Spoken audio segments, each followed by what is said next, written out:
Le mystère du nom de Dieu. Le mystère du nom de Dieu. Le mystère du statut d'enfant de Dieu. Le mystère de la vie en enfant de Dieu. Autant de mystères. Et vous savez que le monde est fait de mystères. Tout est en vérité mystère, en fait. Tout est mystère. La vie est un mystère. Et Dieu nous éclaire, en effet, sur ce mystère afin que nous puissions corriger tout dysfonctionnement relationnel avec notre Père céleste. Il n'est pas possible qu'un enfant puisse avoir une bonne relation avec son père si l'enfant a une mauvaise image du père. Si l'enfant ne connaît pas bien son papa, il ne peut pas établir une bonne relation avec son papa. Et c'est très important. C'est très important de savoir qui est notre père pour savoir qui nous sommes et pourquoi nous sommes. Et donc c'est un thème très très important et nous avançons petit à petit dans ce thème. Comment vivre réellement en enfant de Dieu dans ce monde où règne le mal et la méchanceté. Comme je l'ai dit à plusieurs reprises, on parle de Dieu. Tout le monde dit Dieu. Les sorciers aussi disent Dieu. Dans les sectes, on parle de Dieu. Tout le monde parle de Dieu. Mais le mot Dieu ça veut dire quelque chose et ça ne veut rien dire. C'est un peu comme un mot générique. C'est un peu comme on dit le président. Oui, mais quel président? Quel président? Voilà. Dieu, le Créateur, le vrai, a un nom. Il a un nom. Et ce nom a été révélé à Moïse au travers de ce qu'on appelle un tétragramme. En fait, c'est des syllabes. YHWH, qu'on ne peut pas prononcer. Pour le rendre prononçable, on a ajouté des voyelles, ce qui fait Yahvé, Yahweh ou Jéhovah. Mais ce nom a une signification. Ce nom a une signification. Et la signification de ce nom nous parle de la nature, de l'essence, de qui est réellement Dieu. Et nous avons avancé dans la signification de ce nom pour découvrir qu'en vérité, le Dieu créateur qui s'est révélé à Moïse sous ce tétragramme YHWH est en vérité un Dieu plein d'amour, un Dieu plein de tendresse, un Dieu plein de miséricorde. Et nous avons vu que malheureusement, cette image a été complètement déformée dans le monde. Dans le monde, quand on parle de Dieu, c'est un Dieu qui est assis sur son trône avec un gourdin, cherchant qui il va cogner, cherchant qui il va corriger. Ce n'est pas du tout ça. Ce n'est pas du tout ça. Et nous savons qui est derrière cette déformation pour empêcher les gens d'aller vers le seul qui est bon, le seul qui peut faire le bien, le seul qui est le bienfaiteur de l'humanité, qu'il a créé par amour et pour sa gloire. Ce Dieu a un fils. C'est un mystère. Ce Dieu a un fils. Et ce fils, c'est Jésus. Jésus le Christ qui est venu sur la terre. Et ce fils a des frères. Ce fils a des frères. Et ces frères, c'est ceux qui ont décidé de mettre leur confiance en Jésus-Christ pour leur salut et qui ont vu Dieu opérer un miracle dans leur vie, ce qu'on appelle la nouvelle naissance. Ils sont devenus une nouvelle créature, comme l'est devenu Michaël. Michaël, le tout nouveau-né de Christ pour les nations. Voilà. Et on le bichonne bien. On bichonne le nouveau-né. Voilà. Et c'est un mystère. C'est un mystère de savoir que nous, faits de chair et d'os, de sang, alors que Dieu est esprit. Dieu est esprit, c'est un mystère de savoir que nous sommes appelés, comme le Fils unique, des enfants de Dieu. C'est simplement incroyable. C'est incroyable. Hein? Pour Jésus, on peut comprendre, puisque Jésus, il existait avant de venir sur la terre. Et il s'est incarné en un homme. Et nous savons qu'il est né d'une femme, mais pas d'une femme et d'un homme. Et on sait que son vrai père, c'est le Créateur. Mais nous sommes nés d'un homme et d'une femme. Nous ne sommes pas du tout de la même nature, de la même catégorie. dans le même statut. Mais Dieu a décidé de faire de nous ses enfants. C'est simplement extraordinaire. Et ce n'est pas de vains mots. Et nous devons savoir ce que ça signifie. Parce que si nous le comprenons, mais c'est révolutionnaire.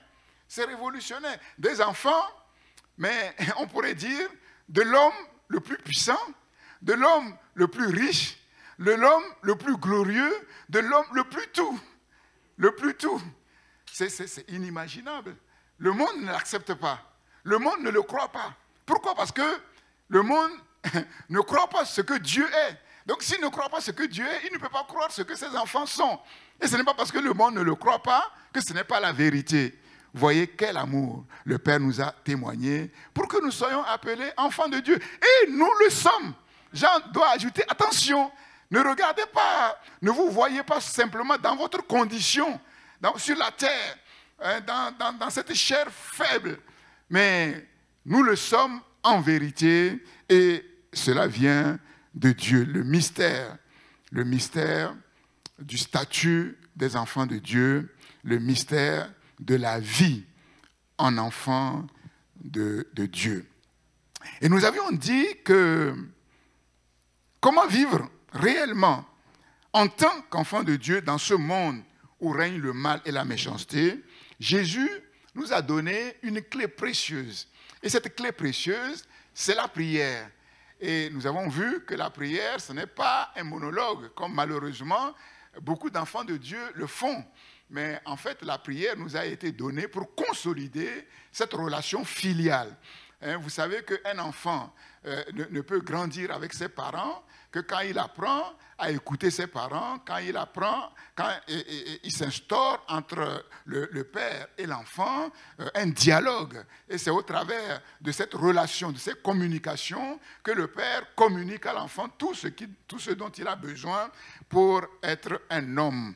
Tu seras un homme, mon fils, comme nous l'avons vu également.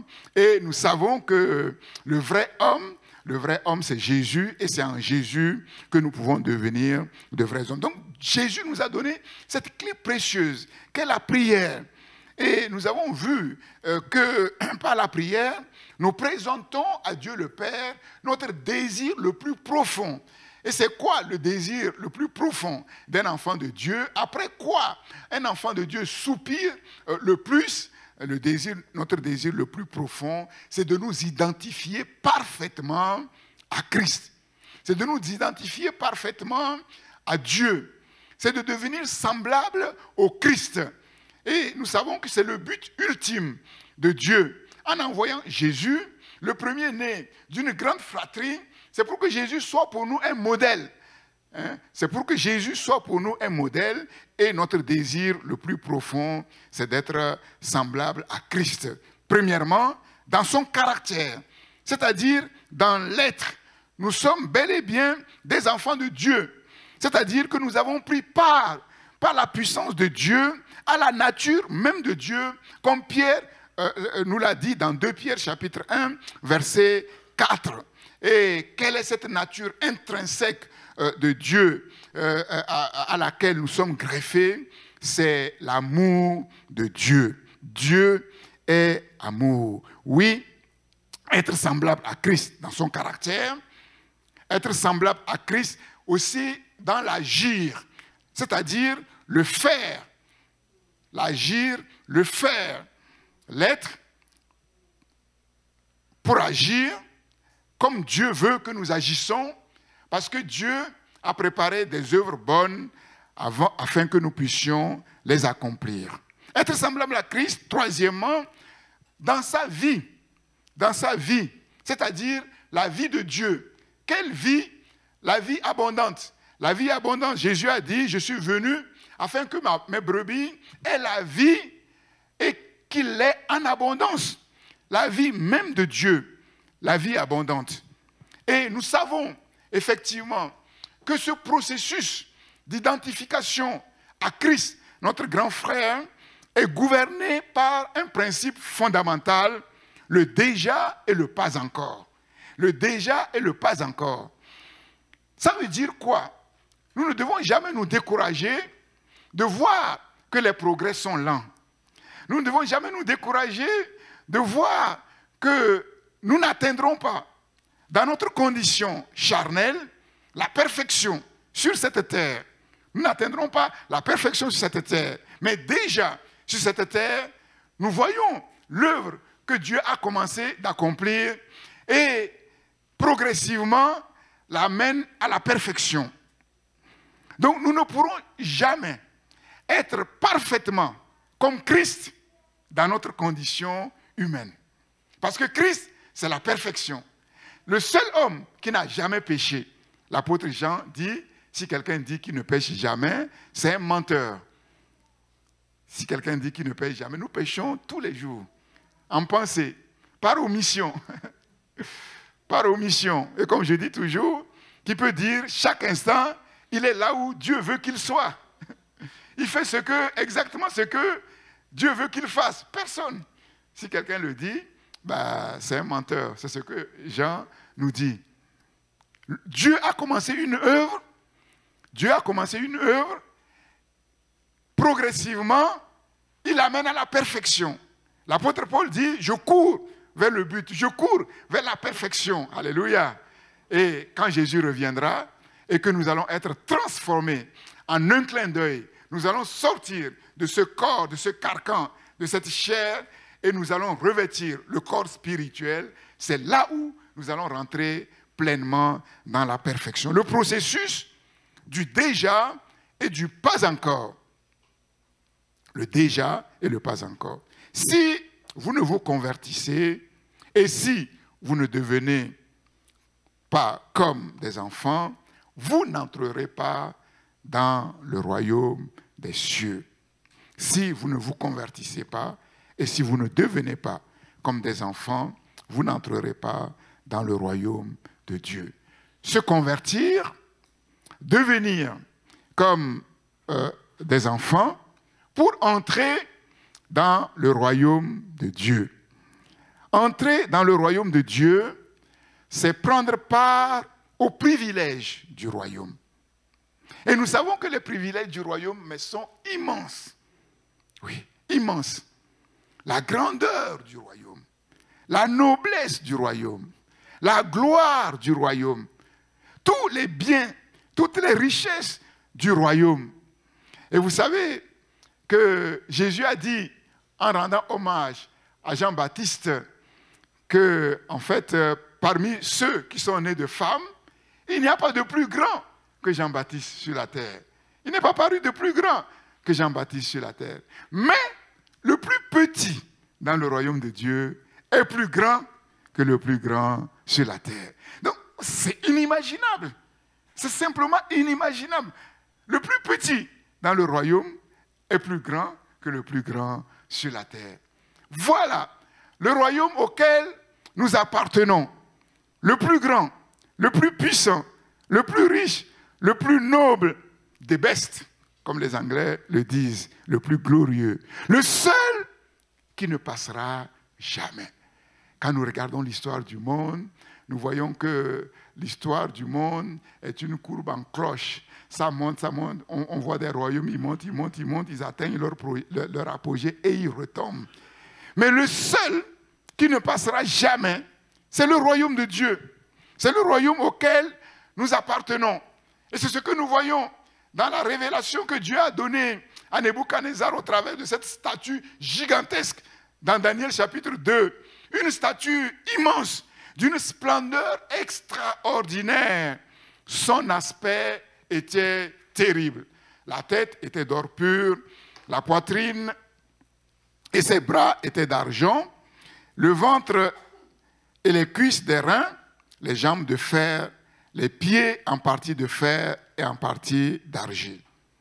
Et donc, pendant que Nebuchadnezzar regardait cette grande vision, cette grande statue, tu regardais lorsqu'une pierre se détacha, sans le secours d'aucune main, frappa les pieds, frappa, sans le secours d'une main, frappa les pieds en partie de fer et d'argile et les mit complètement en pièces. Fer, argent, argile, airain, or, furent brisés ensemble et devinrent comme une balle, cette balle qui s'échappa dans une aire comme une aire en été, et le vent l'emporta, on ne sait où. Cette statue gigantesque qui représente la succession des royaumes dans l'histoire, dans le temps, depuis Babylone jusqu'à Rome, subitement, une petite pierre va se détacher sans le secours d'aucune main. Et nous savons la signification spirituelle de cette pierre. Et cette pierre va mettre cette statue, cette gigantesque, en pièces complètement. Et cette pierre qui va transformer cette statue gigantesque en une balle qui va être chassée dans une aire sans savoir où elle se trouve, va devenir une montagne qui va remplir toute la terre. Et cela nous parle de notre royaume, alléluia, de notre royaume qui va prendre place quand Jésus reviendra, qui va prendre place concrètement sur la terre et qui ne passera jamais, alors que tous les autres royaumes seront complètement anéantis. Voilà le royaume auquel nous appartenons. Alléluia. La conversion est une nécessité pour entrer dans ce royaume. Et la conversion, c'est bien plus qu'une simple proclamation de foi. La conversion, c'est un changement radical.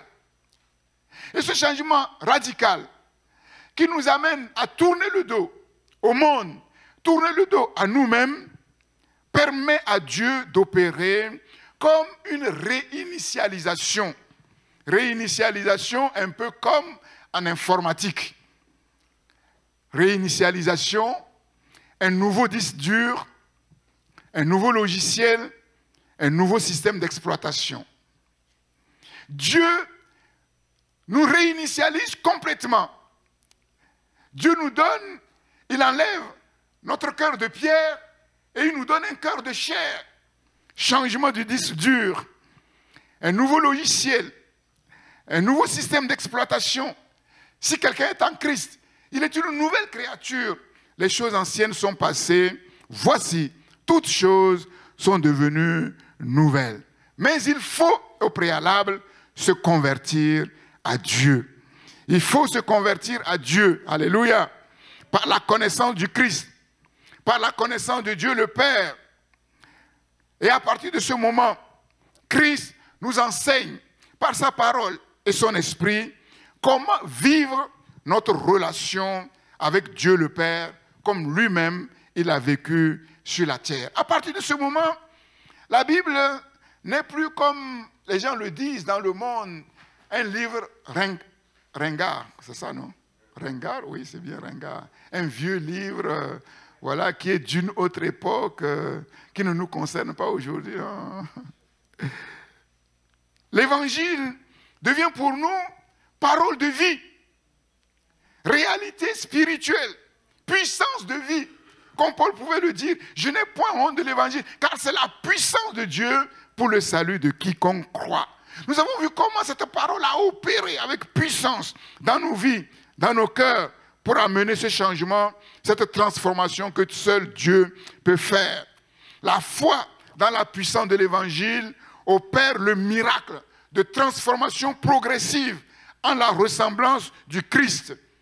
La puissance de l'évangile nous donne comme une assise, une solidité, une stabilité, un épanouissement, une vie qui fait la différence, une vie qui donne envie. Et c'est là notre témoignage. Sans parole, quand on contemple les enfants de Dieu, ils ont une joie, ils ont une paix, ils ont quelque chose qui n'a rien à voir avec les temps et les circonstances. Quand on dit stabilité, ça ne veut pas... Certains pensent qu'on est stable quand tout va bien. Non. L'enfant de Dieu peut être bien assis, stable, même quand tout va mal. C'est ça la différence. C'est ça l'œuvre de Dieu. Cette vie qui donne envie aux autres de changer. C'est ça notre témoignage. Si notre vie ne donne pas envie, il vaut mieux ne pas ouvrir sa bouche pour parler de Dieu ni du Christ. Ça ne sert à rien. Je vous le dis franchement, ça ne sert à rien. Le Saint-Esprit rendra témoignage et ensuite nous rendrons témoignage. Parce qu'on a mis les bœufs avant la charrue, ça fait que malheureusement, les témoignages ne portent pas les fruits comme ils doivent porter du fruit. Et les conversions sont superficielles. Voilà. Moi, j'ai cette habitude, quand j'arrive quelque part, de laisser les gens d'abord voir ma qualité de vie. S'ils ne remarquent rien, je ne dis rien. Voilà. S'ils ne remarquent rien, je ne dis rien. Si le Saint-Esprit, si Dieu le Père est en quelqu'un, cette personne ne peut pas passer inaperçue. Ce n'est pas possible. D'une manière ou d'une autre, elle ne peut pas passer inaperçue. Alléluia. Jésus, notre Sauveur, est notre grand frère, notre modèle. Il est notre modèle. Comment Jésus a-t-il vécu en fils de Dieu sur la terre? Comment Jésus a-t-il vécu en fils de Dieu sur la terre? Nous allons le voir. Jean chapitre 5. Jean chapitre 5.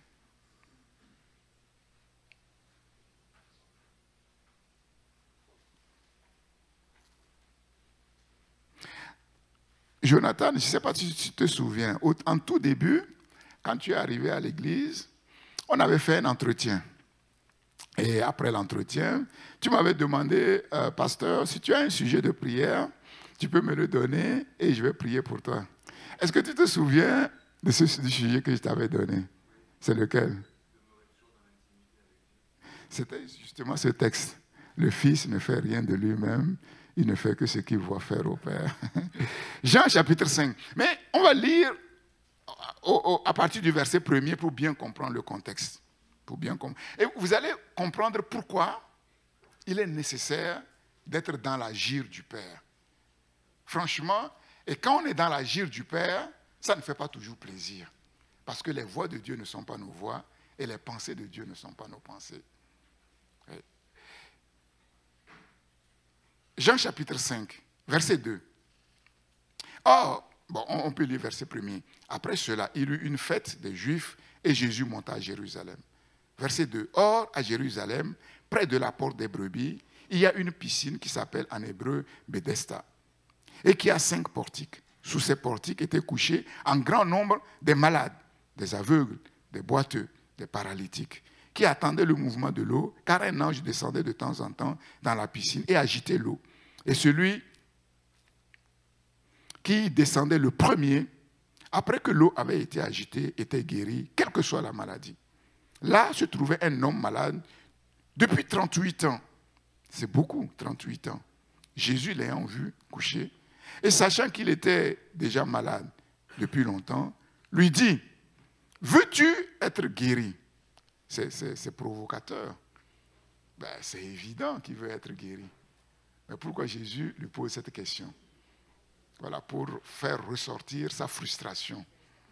Sa frustration, et pour le préparer à recevoir la guérison autrement que par le moyen après lequel il regardait en fait. Vous voyez, parfois, Dieu veut répondre, veut nous donner la solution à notre problème, mais pas comme nous, on le veut. Mais pas comme nous, on l'imagine. Donc, si on ne fait pas attention, on va se cramponner à une manière de voir, à quelque chose, en pensant que pour que mon problème soit résolu, il faut que ce soit comme ça. Alors que Dieu, lui, veut faire autrement. Et si on n'est pas prêt, vraiment, à ouvrir notre cœur, à notre esprit, à l'action nouvelle de Dieu, mais on peut passer complètement à côté. Veux-tu être guéri? Comme moi, je veux te guérir. Entre parenthèses. Le malade lui répondit, Seigneur, je n'ai personne pour me jeter dans la piscine. Ce n'est pas ça, ce n'est pas la question. Il fallait répondre par oui ou non, je veux ou je ne veux pas. Donc on voit qu'il avait un problème. Il était dans la frustration. Il pensait que, voilà, il porte seul son fardeau. Il n'y a personne pour l'aider. Certainement qu'il en avait après ses parents, après tout le monde. Voilà. Je n'ai personne pour me jeter dans la piscine et quand l'eau est agitée. Et pendant que j'y vais, un autre descend avant moi. Donc chaque jour c'est pareil. Pendant 38 ans, c'est terrible. Terrible. Donc il refait la même chose. Voilà. Faisons attention de ne pas tourner en rond dans les mêmes choses. Et s'en prendre à Dieu en disant, Dieu, tu n'es plus au courant de moi, je crie, mais ce n'est pas comme ça. Lève-toi, lui dit Jésus, prends ton lit et marche. Aussitôt, cet homme fut guéri. Ah, c'est terrible, hein? Ce qui paraissait être une montagne indéplaçable pendant 38 ans, on a essayé de bouger un peu la montagne, personne n'a en un rien du tout. Une simple parole. Simple parole. Simple parole. Comme un jeu d'enfant. Aussitôt, cet homme fut guéri, il prit son lit et il marcha. C'était un jour de sabbat. Ah, là, le problème. Les Juifs dirent donc à celui qui avait été guéri, c'est le sabbat. Il ne t'est pas permis d'emporter ton don. Vous voyez, quelle indifférence. Un homme qui est malade depuis 38 ans. Et il retrouve la guérison. Vous ne vous réjouissez pas avec lui pour glorifier Dieu. Tout ce que vous avez à dire, c'est sabbat, sabbat, sabbat, sabbat. Mais qui respecte le sabbat? Qui? C'est le sabbat. Il ne t'est pas permis d'emporter ton lit. Il leur répondit, celui qui m'a guéri m'a dit, prends ton lit et marche. Entre guillemets, moi je préfère écouter cet homme-là. Vous, pendant 38 ans, vous avez fait quoi pour moi? Pour venir me donner des leçons maintenant. Maintenant que ça va mieux. Il lui demandait, qui est l'homme qui t'a dit, prends ton lit et marche? Mais celui qui avait été guéri ne savait pas qui c'était, car Jésus disparut de la foule qui était en ce lieu. Depuis, Jésus le trouva dans le temple et lui dit, voici, tu as été guéri, ne pêche plus, de peur qu'il ne t'arrive quelque chose de pire. Donc, en fait, Jésus, il y a parfois un lien direct entre une maladie et un péché, mais ce n'est pas toujours le cas. Pour lui, c'était le cas. Cet homme s'en alla et annonça aux Juifs que c'était Jésus qui l'avait guéri. Alors, les Juifs cherchaient Jésus pour l'honorer de cette belle œuvre. Ah, on n'a pas la même Bible. Quelqu'un qui a fait du bien et on le cherche pour le tuer. Comment comprendre ça? Mais c'est le monde dans lequel nous vivons. C'est le monde dans lequel nous vivons complètement déconnectés.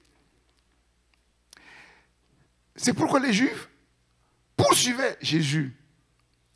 Pourquoi? Parce qu'il faisait ces choses le jour du sabbat. Mais qu'est-ce que Jésus va leur dire? Verset 17. Mais Jésus leur répondit, mon Père agit. L'importance d'être dans l'agir du Père. Si on n'est pas dans l'agir du Père, on ne peut rien faire de bon. Mais si on est dans l'agir du Père, les gens ne sont pas contents. C'est quand même terrible. Les gens ne sont pas contents. Ça déclenche la haine. Ça déclenche la colère. Mon Père agit jusqu'à présent. Moi aussi, j'agis. Verset 18. À cause de cela, les Juifs cherchaient encore plus à le faire mourir. Pourquoi? Pour deux choses. Premièrement, il fait une heure le jour du sabbat, alors que le jour du sabbat, on ne doit rien faire. Deuxièmement, il se permet. Se disent, mais cet homme-là, il exagère. Il se permet d'appeler Dieu, son Père, se faisant lui-même l'égal du Père. Mais c'est clair. Tu vas au boulot, tu dis à tes collègues qui ne connaissent pas Dieu, attends, tu sais à qui tu parles? Moi, je suis un fils du Dieu très haut. Vous allez voir l'accueil qu'on va vous faire. Tu te prends pour qui? Ah, qu'est-ce qu'il a mangé aujourd'hui? Il est devenu bizarre. il est devenu bizarre. Il appelle Dieu son propre Père, se faisant lui-même égal à Dieu. Jésus reprit donc la parole et leur dit, en vérité, je vous le dis, le Fils ne peut rien faire de lui-même. Il ne fait que ce qu'il voit faire au Père. Et c'était le verset que j'avais donné à Jonathan. Et tout ce que le Père fait, le Fils aussi le fait pareillement. Car le Père aime le Fils et lui montre tout ce qu'il fait. Et il lui montrera des œuvres plus grandes que celles-ci, afin que vous soyez dans l'étonnement. Nous avons besoin de nous identifier à Christ dans l'être, le caractère, ensuite dans l'agir et dans la vie. Dans la vie. Sinon, nous allons passer à côté de beaucoup de choses. Beaucoup de choses. C'est fou parce que non seulement les êtres humains sont incapables d'aimer Dieu, ils sont incapables d'apprécier même les œuvres de Dieu, quand bien même ces œuvres étaient bonnes. Quand bien même. D'où la nécessité pour nous, en tant qu'enfants de Dieu, effectivement, d'entrer dans le mystère de l'être de Dieu. Dans le mystère de l'être de Dieu. Afin que nous-mêmes, progressivement, nous soyons transformés, transfigurés par son être, à sa ressemblance, être capables de discerner ses œuvres, de discerner son agir et de vivre la vie qu'il a préparée pour nous et de rendre le témoignage que nous devons rendre. Les Juifs cherchaient à le tuer parce qu'il a fait une œuvre le jour du sabbat. Jésus va leur dire, mais hypocrite que vous êtes, le jour du sabbat, qui parmi vous, si son fils tombe dans un puits, ne va descendre pour aller le chercher? Personne. Personne. Et parce que moi j'ai fait une bonne action le jour du sabbat, vous voulez me tuer. Vous voulez me tuer. Comment Jésus a-t-il vécu en fils de Dieu sur la terre? Dans l'humilité d'un enfant. Dans l'humilité d'un enfant. Dans la dépendance totale à l'égard du Père. Dans la dépendance totale à l'égard du Père. Ça a suscité l'incompréhension. Ça a suscité la colère des Juifs. Mais Dieu a glorifié son nom. Mon Père agit jusqu'à présent. Moi aussi, j'agis. Moi aussi, j'agis. Le Fils ne peut rien faire de lui-même. Il ne fait que ce qu'il voit faire au Père. Et tout ce que le Père fait, le Fils aussi le fait pareillement. Le Fils aussi le fait pareillement. Un même agir, un même pouvoir. Un même agir, un même pouvoir. Cependant, une dépendance totale au Père, dans l'humilité parfaite. Mais c'est là où ça nous dépasse. C'est là où ça nous dépasse tous. Parce que personne sur la terre, depuis le premier homme, n'a pu le vivre. Il n'y a que Jésus qui l'a vécu. Imaginez un instant. Le Père vous dote simplement d'une petite portion de son pouvoir. Qu'est-ce que vous allez faire de ce pouvoir-là? Beaucoup vont commencer à le mettre en mouvement pour résoudre rapidement leurs problèmes financiers, pour résoudre rapidement leurs problèmes de santé, pour résoudre rapidement leurs problèmes de ceci, de cela. Mais Jésus ne l'a pas fait. Et je vous ai dit que le problème dans le monde, le vrai problème dans le monde, c'est les dons et les talents déconnectés du donateur et utilisés pour la gloire humaine. On l'a vu chez Lucifer. Tous les dons et les talents extraordinaires, il les a détournés pour sa propre gloire, pour la destruction. Pour la destruction. Jésus Il n'avait pas simplement une partie du pouvoir de Dieu. Le même pouvoir. Dieu a mis, le Père a mis entre les mains de Jésus tout pouvoir dans le ciel et sur la terre. Je me souviens, quand je m'étais converti, j'avais un ami, on se connaissait très bien, c'est d'ailleurs au travers de lui que je suis allé à l'église et je me suis converti. On se connaissait depuis Lomé, quand on était en terminale C, on faisait les mathématiques ensemble, même si on n'était pas dans le même lycée. Et puis, un jour, il me dit, mais je prie pour que Dieu me rende puissant. Il dit, mais si Dieu te rend puissant, qu'est-ce que tu vas faire? À l'époque, le président, c'était Mitterrand. Il dit, je vais demander audience à Mitterrand et je vais m'asseoir devant Mitterrand et il va voir qui je suis. Je dis, ah. Je veux le pouvoir pour défier le président de la République. C'est ça. Avouons que si Dieu nous donne le pouvoir aujourd'hui, soyons honnêtes pour dire qu'on n'est pas mature pour savoir bien l'utiliser. Jésus a utilisé une portion de ce pouvoir. Ça a déclenché quoi? On le cherchait pour le tuer. Nous, on croit que si tu as tout pouvoir, ah là, c'est un bunker autour de toi. Personne. Non, Jésus avait tout le pouvoir. Voilà. Il a fait le bien. Et quel a été le résultat? Il faut tuer cet homme. Est-ce que tu es prêt à l'accepter? C'est ça. Où on pense que tout pouvoir, c'est le tapis rouge qui est déployé devant. Quand tu passes, tout le monde acclame. Non, Jésus a dit, quand tout le monde dira du bien de toi, c'est que c'est mauvais. Dieu n'a pas fait l'unanimité. Et toi, homme, tu vas faire l'unanimité. Jésus n'a pas fait l'unanimité. C'est ça. Malheureusement, nous, on croit que si tout le monde t'applaudit, là, tu es quelqu'un. Tu es peut-être quelqu'un sur la terre, mais au ciel, tu n'es rien du tout. Tu n'es rien du tout. Parce que celui qui agit dans l'agir du Père, de même que le monde n'aime pas le Père, ils ne vont pas aimer, ils ne vont pas apprécier.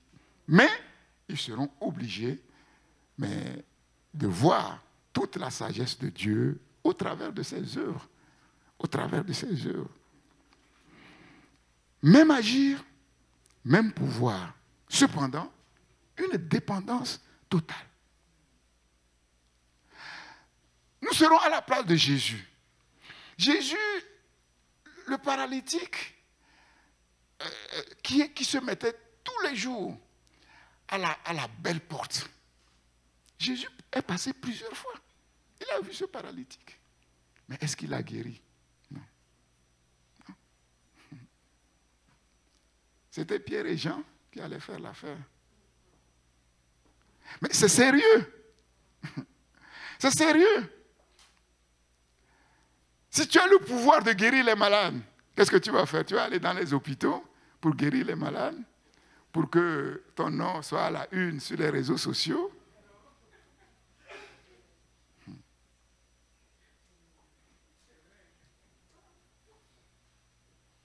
Jésus avait tout pouvoir. Mais quand il a jeûné 40 jours, il avait faim. Il aurait pu transformer les pierres en pain. Mais il ne l'a pas fait. Si tu es milliardaire, avant d'acheter ton billet d'avion, est-ce que tu vas demander à Dieu si c'est sa volonté de voyager? Aujourd'hui, tu vas dire oui. Aujourd'hui, tu vas dire oui parce que tu n'as pas les milliards. Quand tu auras les milliards, que tu vas demander une fois ou deux, après tu vas dire, mais je suis fatigué, je n'ai même pas besoin de fatiguer Dieu. Ah, tu n'as pas besoin de fatiguer Dieu. Tu sors de l'agir du Père, tu vas te compliquer les choses. On a vu des gens acheter un magnifique hélicoptère et ils ne savaient pas que c'était l'engin qui allait les tuer. Ils ne savaient pas. C'est ça.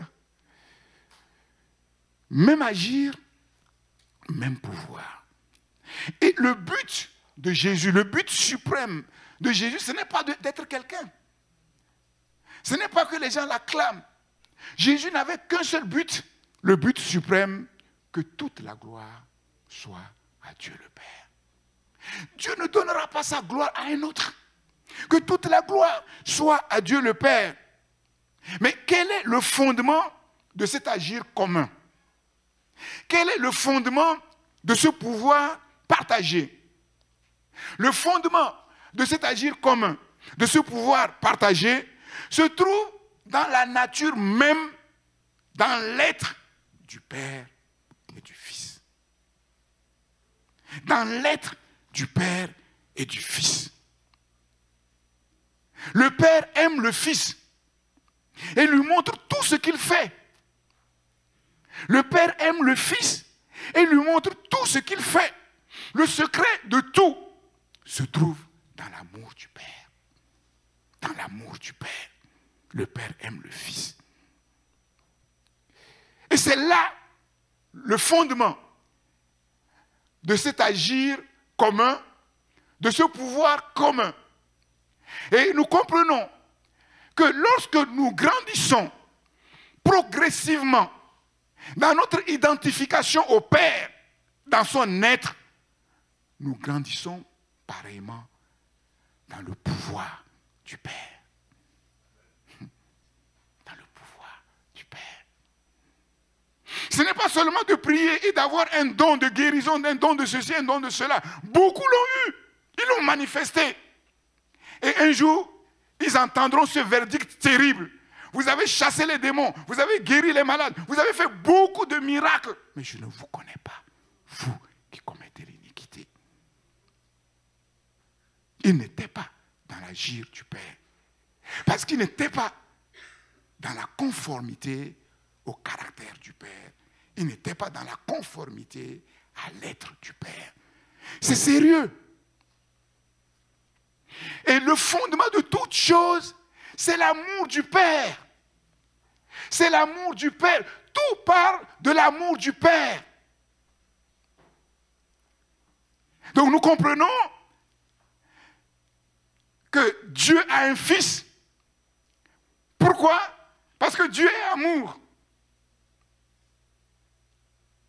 Et quand on est amour, on ne peut pas se suffire à soi.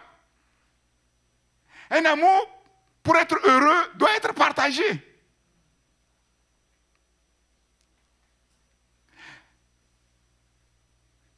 Le mystère de Jésus. Je t'ai engendré aujourd'hui. Quand? Pour quel motif? L'amour du Père. Et je vous ai dit que le seul motif pour lequel le monde existe, l'humanité existe, le seul motif pour lequel Dieu a créé l'homme, c'est l'amour. Et le seul motif pour lequel l'humanité existe, le monde existe, malgré tout le mal qui corrompt dans l'univers, c'est encore l'amour. Mais cet amour ne se trouve dans le cœur d'aucun être humain. Ça n'a rien à voir avec nos sentiments humains. C'est l'amour du Père. C'est l'amour du Père. Et nous avons besoin de connaître cet amour. Nous avons besoin de recevoir cet amour. Nous avons besoin de rentrer dans cette relation d'amour. Parce que c'est le fondement. Et tout part de là. Tout coule de là. Et la Bible dit, nous l'aimons parce qu'il nous a aimés le premier. Nous l'aimons parce qu'il nous a aimés le premier. Parce qu'il nous a montré son amour. Il nous a manifesté son amour. Il nous a prouvé son amour au travers de l'œuvre de la croix. Nous l'avons contemplé. Nous y avons cru. Contemplé et nous y avons cru. Le Saint-Esprit a répandu dans nos cœurs le même amour pour nous apprendre à aimer notre Dieu. Ce n'est pas quelque chose comme ça. C'est un processus. C'est un processus. Et nous avons lu, dimanche dernier, Jean a dit que nous avons vu son amour. Nous y avons cru. Quelqu'un peut te dire je t'aime, mais si tu ne crois pas, son je t'aime ne te sert à rien. Si nous comprenons que Dieu nous aime, mais nous ne croyons pas, ça ne nous sert à rien. Nous avons besoin de contempler. Sinon, nous allons essayer d'aimer Dieu avec nos pauvres sentiments faibles. Ça ne marchera pas. Ça ne peut pas marcher. L'amour de Dieu n'a rien à voir avec les sentiments humains. Le Père aime le Fils. Et à cause de cela, à cause de son amour pour le Fils, il a fait le Fils semblable à lui. Et il partage tout avec le Fils. Le pouvoir, l'agir. D'abord l'amour, une même passion qui crée une intimité profonde et une confiance sans faille. Il n'y a que l'amour pour créer une confiance sans faille. Une intimité profonde. Et ensuite, l'humilité. L'humilité qui permet la dépendance. Le Fils aurait pu avoir tous ces privilèges, mais refuser de dépendre du Père, comme Lucifer l'a fait. Il a voulu être l'égal de Dieu. L'humilité, nous l'avons déjà vu. Et nous avons vu là aussi que cette humilité, elle n'est pas en nous. Et nous avons besoin que Dieu nous humilie. Personne ne peut véritablement s'humilier. Impossible. Parce que l'orgueil nous tient tous. Et il est subtil. Et bien souvent, ce qu'on appelle l'humilité, c'est la fausse humilité. Seigneur, je te prie de venir à mon secours parce que je ne suis rien du tout. Mais si quelqu'un prie pour toi en disant « Seigneur, viens au secours de mon frère parce qu'il n'est rien du tout », pourquoi tu dis que je suis rien du tout? La fausse humilité. La fausse humilité. Et il faut un élément extérieur. Et parfois, on peut être humilié et refuser l'humiliation. Je vous ai raconté, je courais à Dijon, je suis tombé parce qu'il faisait verglas. Je tombe bien. Quand j'essaie de me relever, non, moi je devais voir si je n'ai pas une jambe cassée. Non, j'ai commencé à regarder, est-ce que personne ne m'a vu? Et quand j'ai vu que personne ne m'a vu, bon, ok, maintenant j'ai regardé si quelque chose... C'est fou. Et c'est dans ça qu'on est pétri. Avant d'avoir été humilié, je m'égarais. Le psalmiste va le dire. Maintenant, j'observe ta parole. Tant que nous ne sommes pas humiliés d'une manière ou d'une autre, on croit qu'on est quelqu'un. On n'est pas si mauvais que ça.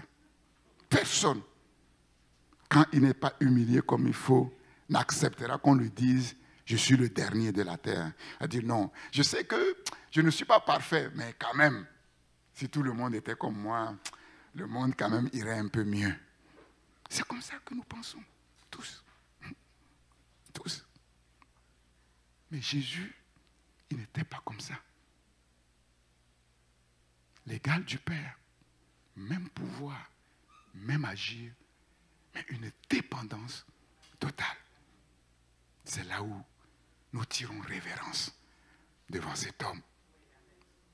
Nous voyons que mais personne ne peut s'asseoir à sa table. Personne.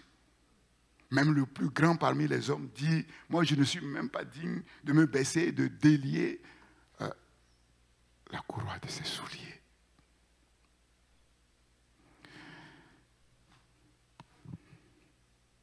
Le Père est prêt à tout pour le Fils. Et le Fils aussi est prêt à tout pour le Père. Jean chapitre 14, Jésus dit, je ne parlerai plus guère avec vous, car le prince de ce monde vient. Il n'a rien à moi. Mais afin que le monde sache que j'aime le Père. Nous avons lu, le Père aime le Fils. Et maintenant, le Fils déclare son amour au Père. Maintenant, il va démontrer. Et vous allez voir comment Dieu démontre son amour. Nous démontrons notre amour par des sentiments. Ce n'est pas comme ça. Comment il va démontrer son amour? Afin que le monde entier sache que j'aime le Père et que j'agis selon l'ordre que le Père m'a donné. Levez-vous et partons d'ici. Jésus parle de quoi? Jésus met le cap vers la croix. Comment le Fils de Dieu va prouver son amour pour son Père en acceptant de faire cette œuvre que humainement personne ne peut accepter. Humiliante, au plus haut niveau, la souffrance au plus haut niveau, tout porté, mais au niveau suprême. Parce que l'amour ne met pas de limite. Il n'y a pas de limite à l'amour. Quand l'amour veut prouver, il n'y a pas de limite à l'amour. Sinon, ce n'est pas le vrai amour.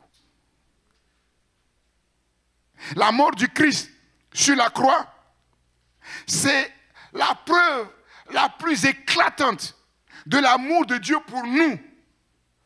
Car Dieu a tant aimé le monde qu'il a donné son Fils unique afin que quiconque croit en lui ne périsse point mais qu'il ait. C'est la preuve la plus magnifique, la plus glorieuse. Dieu nous a si aimés qu'il a donné son Fils unique, celui en qui il a mis tout son plaisir à cause de nous. Mais il n'y a pas de preuve plus grande. Personne ne peut le faire pour toi. Personne ne peut le faire pour vous. Je t'aime bien, mais... Je t'aime bien. Mais quand aller me faire crucifier nu sur une croix, c'est autre chose. C'est la preuve. Et je vous ai dit que ne cherchons pas à ce que Dieu nous demande personnellement son amour. Il ne le fera pas. Parce qu'il a déjà fait. Pour tous. Pour montrer que il ne fait pas de différence entre Antoine, Jacques et Jean. Non. Dieu a tant aimé le monde. Il nous aime tous. Toutes ces créatures, il nous place au même niveau et il nous aime au même niveau, pareillement. Donc Dieu ne viendra jamais te démontrer personnellement son amour. Seulement, cet amour qu'il a déjà démontré, est-ce que tu y crois? Si tu y crois, le Saint-Esprit va faire quelque chose en toi. De telle manière que tu vas répondre à l'amour de Dieu par le même amour que le Saint-Esprit va produire en toi. Et tu vas maintenant rentrer dans la relation d'amour. Et c'est là où tu vas dire, ah Seigneur, je vois que tu m'aimes. Goûtez et voyez combien l'Éternel est bon. C'est dans la mesure où nous croyons à l'amour de Dieu qui a été manifesté au vu et au su de tous. Nous y croyons et nous décidons de nous identifier à cet amour, que Dieu répand son amour dans nos cœurs et Dieu nous permet d'entrer dans cette relation d'amour. Et là, nous disons, mais c'est incroyable, personne ne peut m'aimer comme Dieu m'aime. Et c'est là où nous rentrons dans une relation de passion avec Dieu. Parce que quand nous considérons, nous regardons dans le rétroviseur de notre vie, nous considérons notre vie, nous voyons clairement que depuis que nous sommes nés jusqu'au moment où l'amour de Dieu nous a été révélé, personne ne nous a aimés comme ça. Et je vous ai dit que ce que Dieu est pour nous, ce que Dieu fait pour nous, personne ne peut l'être pour nous, personne ne peut le faire pour nous. Voilà pourquoi, quand nous connaissons ce Dieu, nous le préférons à tout. Il n'y a pas à se forcer.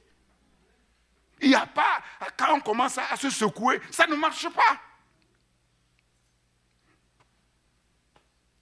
Ça veut dire qu'on n'est pas rentré dans la révélation de l'amour du Père. On n'a pas vu l'amour du Père. On ne peut pas comparer l'amour du Père avec l'amour humain.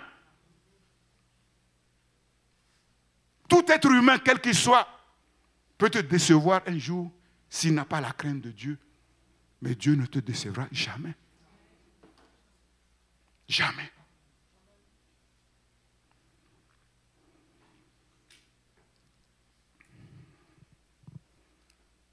La mort du Christ sur la croix, c'est la preuve la plus éclatante de l'amour de Dieu pour nous et la preuve, en même temps, la plus éclatante de l'amour du Christ pour le Père. Et cet amour a été éprouvé. Dans le jardin de Gethsémane, Jésus va dire, Père, si tu pouvais éloigner de moi cette coupe. Le Père n'a pas éloigné. Le Père n'a pas répondu. Mais le Fils s'est souvenu que le Père aime le Fils. Et si le Père aime le Fils, le Père ne peut pas envoyer le Fils au désastre. Et il fera obligatoirement concourir toutes choses à son bien, comme nous l'avons vu. Toutes choses concourent au bien de ceux qui aiment l'Éternel. Et même l'œuvre la plus ignominieuse de la croix va contribuer au bien du Christ. Et ça a contribué non seulement au bien du Christ, mais à notre propre bien. Bien au-delà.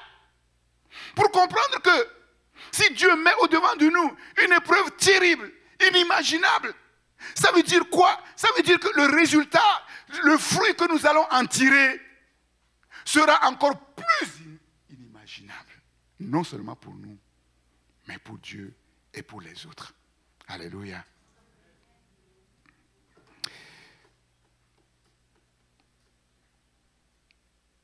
Le Père est prêt à tout pour le Fils et le Fils est prêt à tout pour le Père.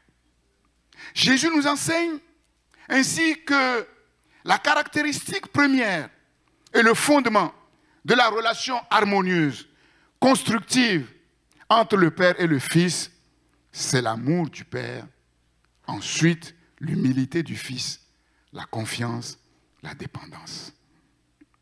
La confiance, la dépendance. Comment vivre pleinement en enfant de Dieu sur cette terre? Comment? Comment vivre pleinement en enfant de Dieu? Jésus nous l'a montré. Et qu'est-ce que Jésus nous a enseigné? Vivre en enfant de Dieu pleinement, c'est vivre dans l'amour du Père. C'est vivre de la vie du Père. C'est vivre dans l'agir du Père. C'est-à-dire accomplir sa destinée, sa mission par la puissance du Saint-Esprit. Par la puissance du Saint-Esprit. En termes plus clairs,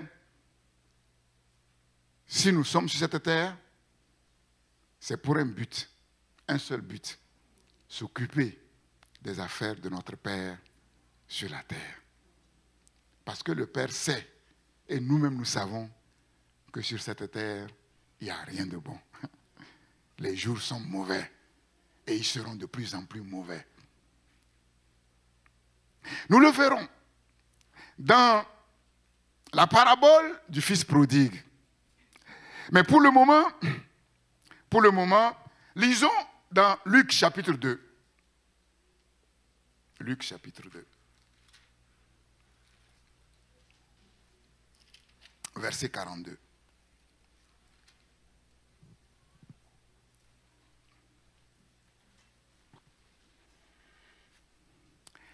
Lorsqu'il fut âgé de 12 ans, ils y montèrent, c'est-à-dire à Jérusalem, selon la coutume de la fête. Puis, quand les jours furent écoulés et qu'ils s'en retournèrent, l'enfant Jésus resta à Jérusalem. Son père et sa mère ne s'en aperçurent pas.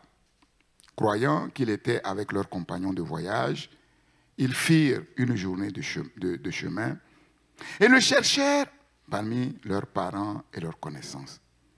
Mais ne l'ayant pas trouvé, ils retournèrent à Jérusalem pour le chercher. Au bout de 3 jours, ils le trouvèrent dans le temple, assis au milieu des docteurs, les écoutant et les interrogeant. Tout ce qu'il entendait était frappé de son intelligence et de ses réponses. À 12 ans. Quand ses parents le virent, ils furent saisis d'étonnement. Et sa mère lui dit, « Mon enfant, pourquoi as-tu agi de la sorte avec nous? Voici, ton père et moi, nous te cherchions avec angoisse. Nous nous faisons du souci pour toi. » Il leur dit, « Pourquoi me cherchez-vous? Pourquoi vous vous faites des soucis pour moi?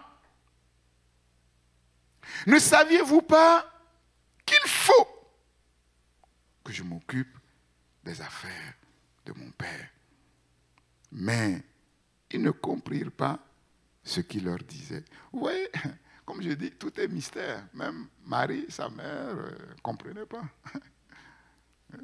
Elle était, on pourrait dire, mais elle vivait avec son fils. Elle ne comprenait pas. Je vous ai dit, Jésus peut venir avec toi. Il va dire, voilà, pendant 3 mois, je vais être ton ami. Tu vas me poser les questions, tout ce que tu veux. Mais s'il n'ouvre pas ton intelligence, tu ne comprendras rien. 3 ans, tu ne comprendras rien. C'est quand même fou. Quand on voit comment Dieu est intervenu pour que cet enfant vienne, on aurait pu penser que dans tout ça, là, ça allait couler comme facile avec Marie. Ah non, rien ne coulait de source. Rien ne coulait de source. Puis il descendit avec eux pour aller à Nazareth et il leur était soumis.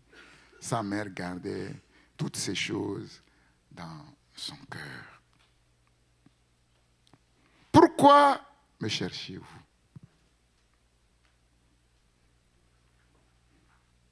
Ne saviez-vous pas qu'il faut que je m'occupe des affaires de mon père? À 12 ans, Jésus avait pleinement conscience de l'identité de son vrai père. De l'identité de son vrai père. Son père terrestre n'était pas son vrai père. Peut-être que je vais vous choquer un peu. Nos parents terrestres ne sont pas nos vrais pères et mères. Dieu nous les a simplement confiés pour un temps. Déjà même, la Bible dit, l'homme quittera son père et sa mère et s'attachera à sa femme et les deux deviendront une seule chair. Donc les bons parents, c'est ceux qui préparent leurs enfants un jour à partir. Sinon, ce n'est pas bon.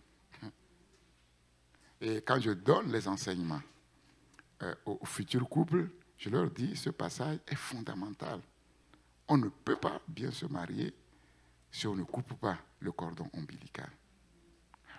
Oui. Pour fonder une nouvelle famille. Ça ne veut pas dire qu'il faut renier ses parents, non. Quand le prince a été bien éduqué pour régner et qu'il règne, il n'oublie pas son père qui a été roi. Il revient vers lui d'égal à égal pour demander conseil. Si le prince est sage, mais le père est obligé de respecter le prince. Tu as un enfant qui est président de la République, si tu le traites comme ton petit enfant, tu auras des problèmes. Tu auras des problèmes. Voilà, il ne faut pas tout mélanger. Dieu nous confie des enfants pour un temps. Déjà, nous-mêmes, nous ne nous appartenons pas. Oui. Papa et maman, ils n'ont pas appuyé sur un bouton et puis l'enfant, non. Parfois, on veut avoir, ça ne vient pas. Parfois, Dieu permet pour dire attention. Bon, parfois, ça vient vite, vite. Mais vous ne savez pas que ça vient vite, vite, parce que moi, j'ai décidé. Si je décide que ça ne vient pas vite, vite, ça ne viendra pas vite, vite. Et c'est là que vous allez comprendre qu'il n'y a qu'un seul Seigneur de la vie, c'est celui qui nous tisse dans le sein maternel. La maman même ne sait pas ce qui se passe dans son sein. Et c'est pareil pour tout. Il n'y a pas que l'intendance des enfants, c'est pareil pour tout. Et nous savons que nous sommes tous intendants des richesses, des biens, des dons et des talents que Dieu nous a donnés, pour lesquels nous allons un jour rendre compte. Qu'on veuille ou qu'on ne veuille pas, chacun va rendre compte de ce qu'il a fait, de tout ce que Dieu lui a donné, les petites choses comme les grandes choses. D'ailleurs, il est écrit qu'il y a des livres dans lesquels sont consignés tout ce que nous faisons. Tout ce que nous faisons. Jésus, il avait pleinement conscience de qui était son vrai père. L'identité de son vrai père. Et il avait parallèlement conscience de qui il était vraiment. De qui il était vraiment. Tu ne peux pas savoir qui tu es vraiment si tu ne sais pas qui est ton vrai père. C'est pas possible. C'est pas possible. Si ton père est l'homme le plus riche de la terre, mais tu ne le connais pas, tu vas vivre comme un pauvre. Si tu n'as pas les moyens. C'est clair. Et il avait pleinement conscience de sa mission. Ce pourquoi il est. D'abord, avoir pleinement conscience de qui est notre Père. Pour savoir qui nous sommes vraiment. Et ensuite, pour savoir pourquoi nous sommes. Pourquoi ce Père nous a tissé si merveilleusement dans le sein de notre mère. Pour en faire quoi? Pourquoi nous sommes sa mission, sa destinée sur la terre, fils de Dieu, envoyé du Père sur terre pour s'occuper des affaires du Père. Et les affaires du Père, c'était ses affaires. Nous reviendrons quand nous allons étudier la parabole du fils prodigue.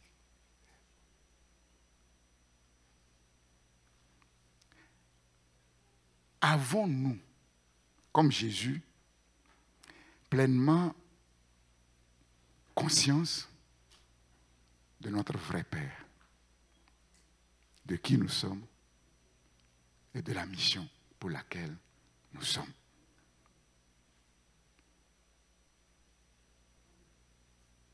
Pour avoir pleinement conscience, il faut connaître le Père. Et il faut connaître le Fils. La vie éternelle, c'est qu'ils te connaissent. Toi, le vrai Dieu, et celui que tu as envoyé. D'où la conversion. Donc, il faut sortir des choses du monde, de la conception du monde. Mon vrai père, ce n'est pas M. Lamtoukou. Mais le monde n'accepte pas ça. On va dire, mais tu t'appelles Lamtoukou. C'est ça. C'est ça le mystère du statut d'enfant de Dieu.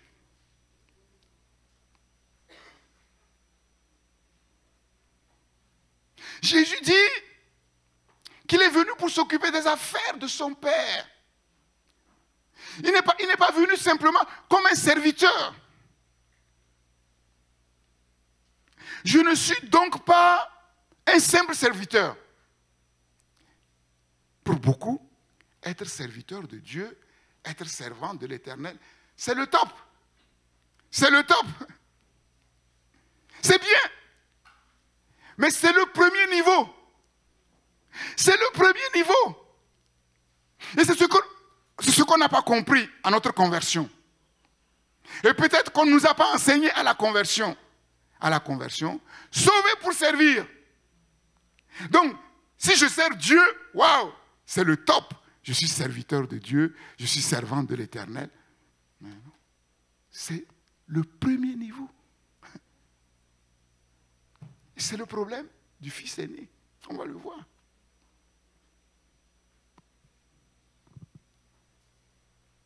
Je ne suis donc pas un simple serviteur.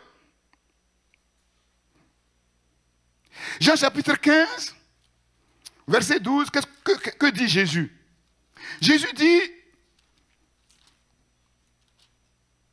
c'est ici mon commandement, aimez-vous les uns les autres comme je vous ai aimés. Il n'y a pas de plus grand amour que de donner sa vie pour ses amis. Vous êtes mes amis si vous faites ce que je vous commande. Je ne vous appelle plus serviteur, parce que le serviteur ne sait pas ce que fait son maître. Mais je vous ai appelé ami, parce que je vous ai fait connaître tout ce que j'ai appris de mon Père. Le serviteur ne peut pas entrer dans l'intimité du maître. Le maître ne partage pas ce secret avec le serviteur. Il se contente simplement de donner des ordres et le serviteur exécute. Et le serviteur exécute. Dieu dit donc que nous sommes plus qu'un serviteur. Jésus dit, je ne vous appelle plus serviteur, vous avez passé un cap. C'était le premier niveau. Mais je vous appelle ami. Je suis plus qu'un serviteur. Je suis un ami. Comme notre père Abraham, à la foi. Abraham était appelé ami de Dieu.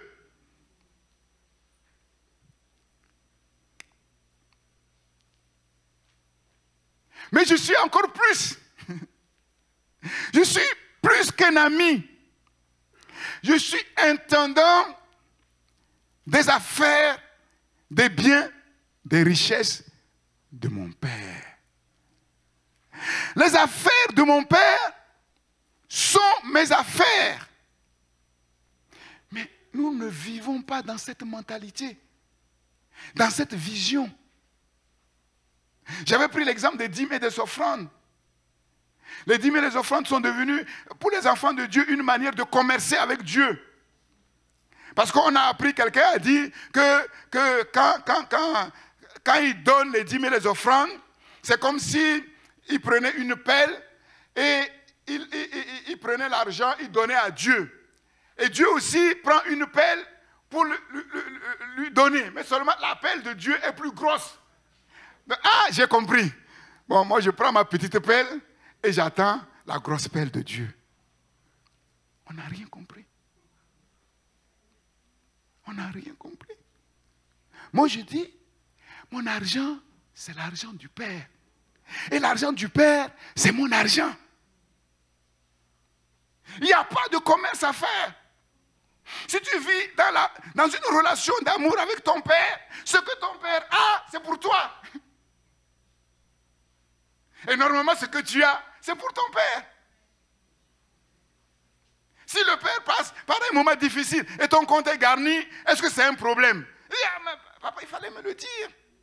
Et si, pareil, vice-versa, si le Père, son compte est rempli et que le Fils a des problèmes, papa, est-ce que parfois même, nous, on rentre dans la prière des lamentations et pitié. Est-ce qu'il y a question de pitié, papa? Mais tu as vu, ce mois-ci c'est compliqué, est-ce que tu peux faire quelque chose pour moi? Il le fait.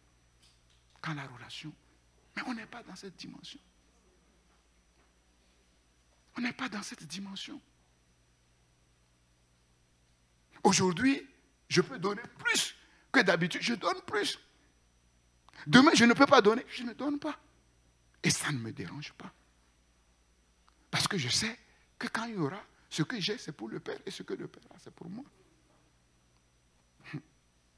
Les affaires du Père sont mes affaires.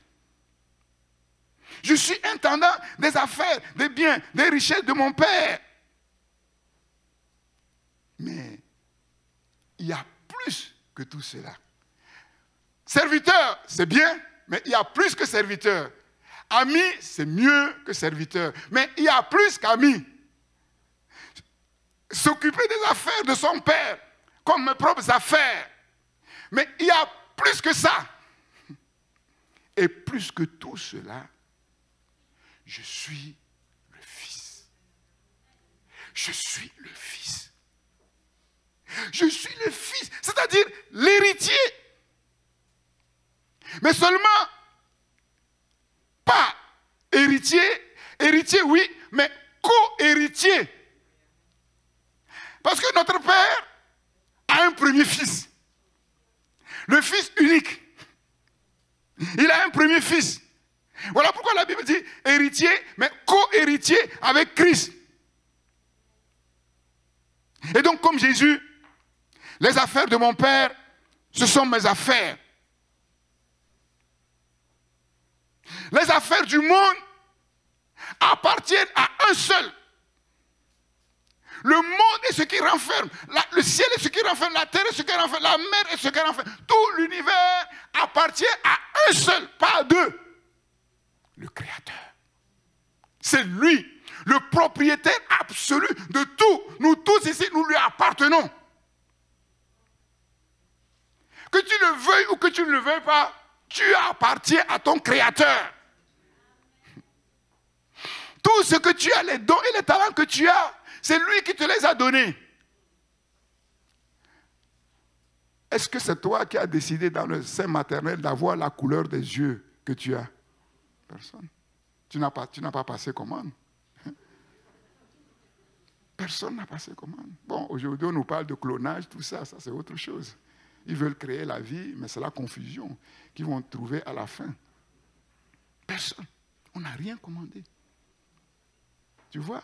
Tu vas dire, oui, mais si c'est le Créateur, mais pourquoi il a donné beaucoup de talents à d'autres et puis moi, apparemment, je n'ai pas beaucoup. Moi, j'aurais voulu être une belle fille, 1m75, être...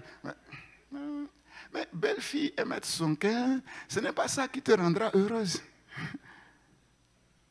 Sinon, va interroger, va faire un sondage auprès de toutes les jeunes filles qui ont 1m75.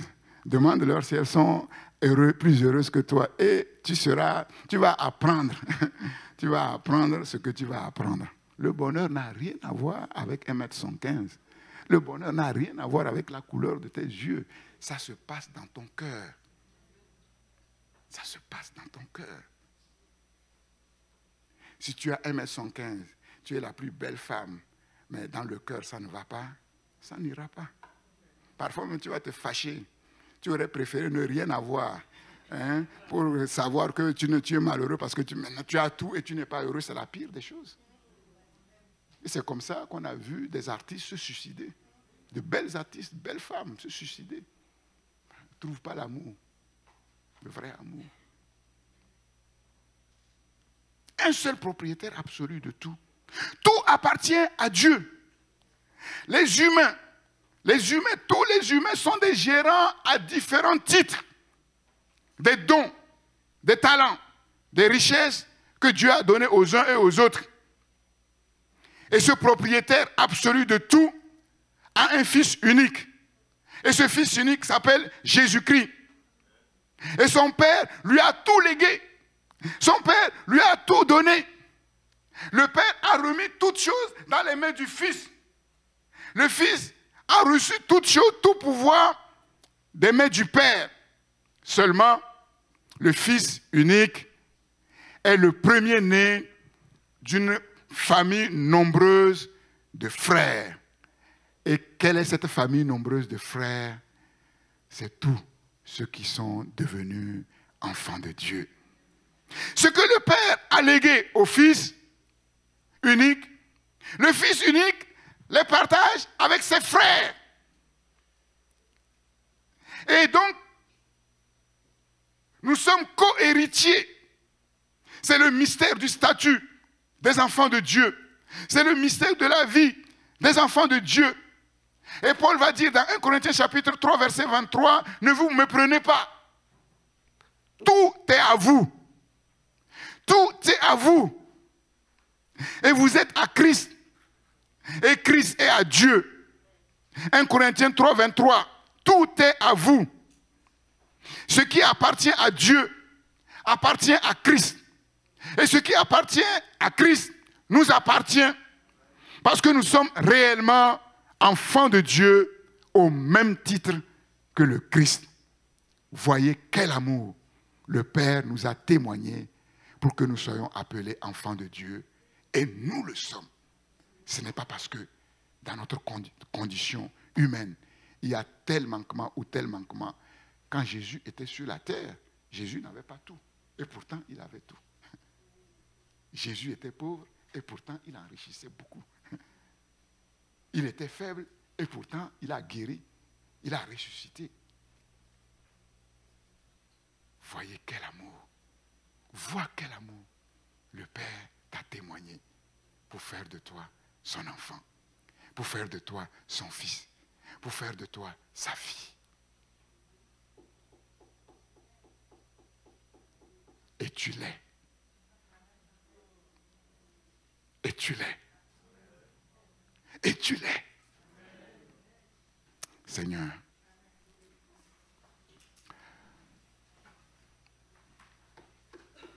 éclaire-nous, Seigneur, sur le mystère de la vie. Si nous ne comprenons pas ces choses comme les païens, nous allons courir après du vent et nous allons récolter la tempête, comme nous le voyons dans le monde, qui nous promet monts et merveilles. Et à la fin, ce n'est pas ça. Seigneur,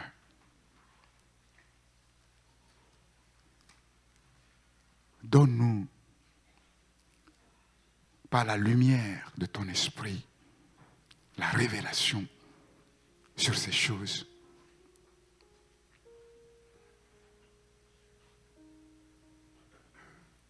Donne-nous de mettre notre foi dans la révélation que nous recevons pour ne pas les recevoir en vain.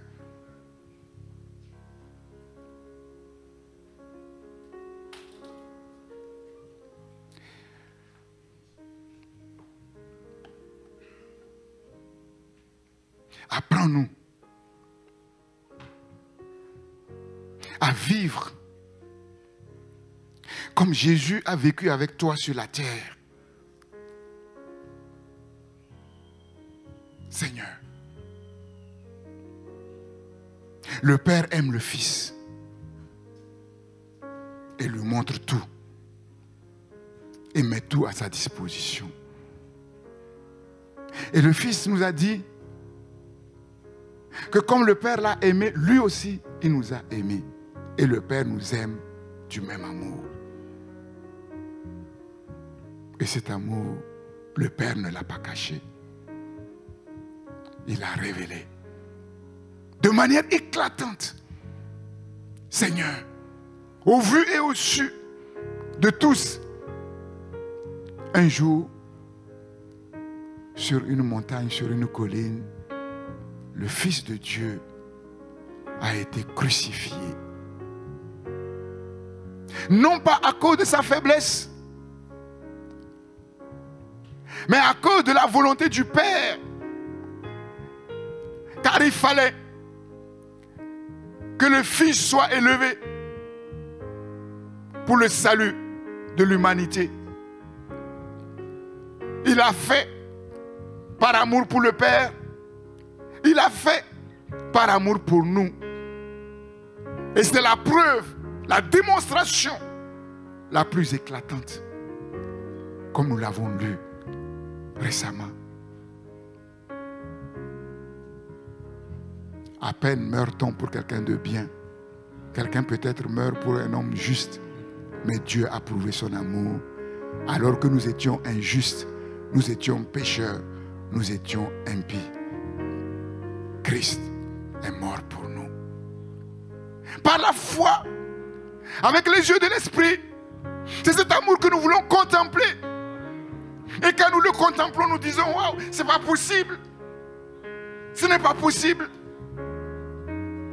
Et si le Père n'a pas épargné son propre Fils et il a livré comme il a fait pour nous, pourquoi? Comment ne nous donnera-t-il pas aussi toutes choses avec lui? Seigneur, mais il y a un processus, il y a un process dans lequel le Père veut nous faire entrer. Et ce process, c'est de nous identifier dans son être, dans son caractère, dans son amour, dans l'agir et dans sa vie. Seigneur, nous acceptons ce process. Nous acceptons notre condition. Mais nous entrevoyons notre position. Aujourd'hui, je suis ce que je suis, là où je suis. Mais demain, ce sera autre chose. Seigneur, car nous sommes bel et bien et vraiment des enfants de Dieu. Parce que c'est le Père qui l'a décrété. Ce ne sont pas les paroles d'un être humain. C'est les paroles de celui qui a amené toutes choses à l'existence par son verbe, par cette même parole, Seigneur. Et je dis, oui, comme le Père a dit, tout est à moi, tout est à nous. Seigneur,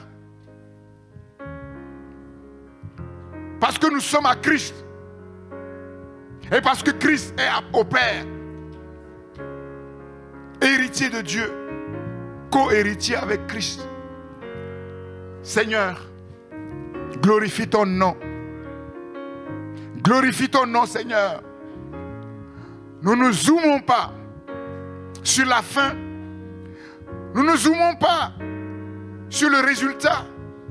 Mais nous zoomons sur le processus qui a commencé. Et nous le voyons. Quand nous regardons d'où nous sommes venus. Aujourd'hui, nous disons merci, Seigneur, car nous avons appris de toi beaucoup de choses. Selon qu'il est écrit, ils seront tous enseignés de toi, Seigneur. Et ces choses, progressivement, s'incarnent en nous, Seigneur. Afin que non seulement les gens puissent voir que la qualité de vie de laquelle nous vivons est complètement d'ailleurs, ô Dieu de gloire, mais qu'ils discernent ta marque, ton attouchement, ton œuvre, Seigneur. Ces gens ne sont pas comme les autres. Ils ne parlent pas comme les autres. Ils ne se comportent pas comme les autres. Ils sont des sources de bénédiction pour nous. Comme l'a été notre père Abraham pour toutes les familles de la terre. Et tu as dit que ce que tu as fait pour notre père en la foi Abraham, c'est la même chose que tu fais pour les enfants d'Abraham en la foi. Seigneur, maintenant que le Christ est venu, c'est lui que nous regardons, Seigneur. Il a tout accompli. Est-ce qu'il y a quelque chose à ajouter? Non. Est-ce qu'il y a quelque chose à retrancher? Non. Donc moi, qu'est-ce que je dois faire dans tout ça? Contempler le tout accompli et croire. Seigneur, c'est ce que nous faisons, Seigneur. Glorifie ton nom. Seigneur, et que ton œuvre nous amène comme Jésus à avoir pleinement conscience de qui est notre vrai Père. Pour avoir pleinement conscience de qui nous sommes en vérité. Et pour savoir pourquoi nous sommes sur cette terre. La mission pour laquelle nous sommes sur cette terre. Et l'accomplir, Seigneur, dans l'amour du Père, dans l'agir du Père et dans la vie du Père. Ces choses nous dépassent infiniment. Voilà pourquoi nous te faisons pleinement confiance, Seigneur. Tu nous l'as dit, ni par force, ni par puissance, ni par l'arc, ni par l'épée. Le Seigneur lui-même a dit, sans moi, vous ne pouvez rien faire. Seigneur, accomplis ton œuvre, achève ton œuvre, Seigneur, pour la gloire de ton nom. Père, pour la gloire de ton nom, au nom de Jésus. Je te prie pour cette semaine qui va commencer. Et je nous porte tous au trône de la grâce du Père Céleste. Je nous couvre tous du sang précieux de Jésus-Christ. Et je réclame ta protection, ta direction. Fais concourir toutes choses à notre bien tout au long de cette semaine. Contrarie l'ennemi, s'il te plaît. Père, que ces œuvres, ces manœuvres soient renversées par ta puissance. Que ces pièges soient renversés devant nous, Seigneur. Aplanis la voie devant nous. Et fais concourir toutes choses à notre bien tout au long de cette semaine. Que tous les plans que l'ennemi a tirés contre nous, Seigneur, travaillent pour nous, Seigneur. Que nous voyons ta gloire de manière particulière, Seigneur, oh Dieu. Glorifie, Seigneur, ton nom. Tu l'as fait et tu le feras encore. Béni sois-tu, notre Père Céleste, au nom de Jésus-Christ et par la puissance du Saint-Esprit. Amen, amen et amen.